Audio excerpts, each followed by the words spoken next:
কিছু মানুষ কেন কাউকে ছাড়তে পারে না, যদিও তারা জানে এই সম্পর্কটা ভুল। একটা কথা বলি, তুমি জানো এই মানুষটা তোমার জন্য ঠিক না, তুমি জানো এই সম্পর্কটা তোমাকে ধীরে ধীরে শেষ করে দিচ্ছে, তবুও তুমি তাকে ছাড়তে পারছো না। কারণ তুমি দুর্বল না, কারণ তুমি বোকা না, সমস্যাটা তোমার মনের ভেতরে। আর আজ আমি সেটাই খুলে বলবো। এই ভিডিওটা যদি তুমি একা শোনো তাহলে ভালো হবে। পার্ট 1, আমরা মানুষটাকে না নিজেদের পুরনো ভার্সনকে আঁকড়ে ধরি। অনেক মানুষ বলে আমি ওকে ভালোবাসি, কিন্তু গভীরে গেলে দেখা যায় তারা আসলে মানুষটাকে ভালোবাসে না। তারা ভালোবাসে নিজের সেই সময়টাকে, নিজের সেই ভার্সনটাকে, যখন তারা সুখী ছিল। বাস্তব উদাহরণ, ধরো এক সময় সে তোমার কথা শুনতো, সময় দিত, তোমাকে স্পেশাল ফিল করাতো। আজ সে তোমাকে আগের মতো না, সে আজ তোমাকে ইগনোর করে, ডিসরেসপেক্ট করে।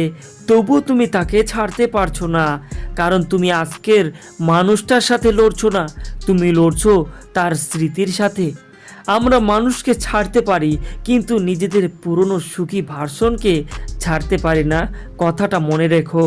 পার্ট 2, ভালোবাসা ইকুয়াল ব্রেন অ্যাডিকশন। এই অংশটা খুবই গুরুত্বপূর্ণ। ভালোবাসা খুব ইমোশন না, এটা কেমিক্যাল ডিপেন্ডেন্সি। যখন কেউ তোমাকে ভালোবাসে, তোমার ব্রেইন ডোপামিন রিলিজ করে, তুমি ভালো ফিল করো। সমস্যা শুরু হয় যখন মানুষটা চলে যায়, কিন্তু ব্রেন সেই ফিলিংসটাই চায়। বাস্তব উদাহরণ, ধরো একজন জানে জাঙ্ক ফুড খারাপ, তবুও খায়, কারণ শরীর না, ব্রেইন এতে অভ্যস্ত।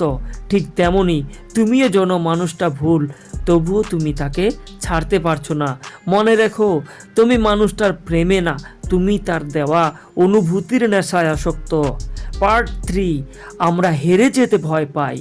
অনেক সম্পর্ক ছাড়তে না পারার পেছনে ভালোবাসার সবচেয়ে বড় কারণ আছে, সেটা হলো ভয়। ভয় কিসের? এত সময় দিলাম, এত কষ্ট করলাম, তাহলে সবটাই কি ভুল ছিল? ধরো একটা ভুল ট্রেনে উঠে পড়েছো, মাঝপথে বুঝেছো এই ট্রেন তোমাকে ভুল জায়গায় নিয়ে যাচ্ছে, কিন্তু তুমি নামছো না, কারণ ভাবছো এত দূর এসে নামলে সবাই কি ভাববে। ভুল স্বীকার করা কঠিন, তাই ভুলের ভেতরেই আমরা আটকে থাকি, কথাটা খুবই গুরুত্বপূর্ণ। পার্ট 4, ক্লোজার না থাকলে মন আটকে যায়। সব সম্পর্ক শেষ হয় না পরিষ্কারভাবে। কেউ হঠাৎ বদলে যায়, কেউ এক্সপ্লেনেশন দেয় না, কেউ শুধু দূরে সরে যায়। বাস্তব উদাহরণ বলে, যখন কেউ বলে না আমি আর তোমাকে চাই না, তখন তোমার মন নিজেই গল্প বানায়, হয়তো আমি ঠিক থাকলে, হয়তো আরেকটু চেষ্টা করলে সে সম্পর্কটা ভালো থাকতো। আর এই হয়তো শব্দটাই তোমাকে আটকে রাখে। মনে রেখো, অ্যান্সার না পেলে মন নিজেই প্রশ্ন বানিয়ে যায়। পার্ট 5, আশা সবচেয়ে বিপজ্জনক জিনিস, সবচেয়ে ডেঞ্জারাস জিনিস জানো কি? তা হলো আশা। হয়তো সে বদলাবে, হয়তো সে আবার আগের মতো হবে। বাস্তব উদাহরণ হলো ভাঙা কাচে বারবার পানি ঢেলে দেখা, এই ভেবে যে হয়তো এবার ঠিক হবে।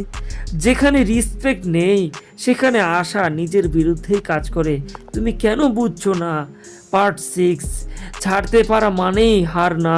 অনেক মানুষ ভাবে ছাড়লে সে হেরে যাবে, কিন্তু সত্যিটা ঠিক উল্টো।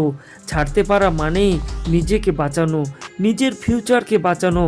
একজন মানুষ যদি আগুন থেকে সরে আসে, সে কাপুরুষ না, সে বুদ্ধিমান। সব কিছু ধরে রাখাই স্ট্রেংথ না, কিছু ছেড়ে যেতে পারাটাও স্ট্রেংথ। যাকে ছাড়তে পারছো না সে শক্তিশালী না, শক্তিশালী তুমি, কারণ তুমি অনুভব করতে পারো। কিন্তু মনে রেখো, সব অনুভূতি ধরে রাখা মানেই ভালোবাসা না। কিছু অনুভূতি ছাড়তে পারাটাই নিজেকে ভালোবাসা। এই ভিডিওটা যদি তোমার মনে লেগে থাকে তবে সাবস্ক্রাইব করো, এবং পরের ভিডিওটা কি টপিকের উপরে চাও কমেন্ট করে জানাই দিও।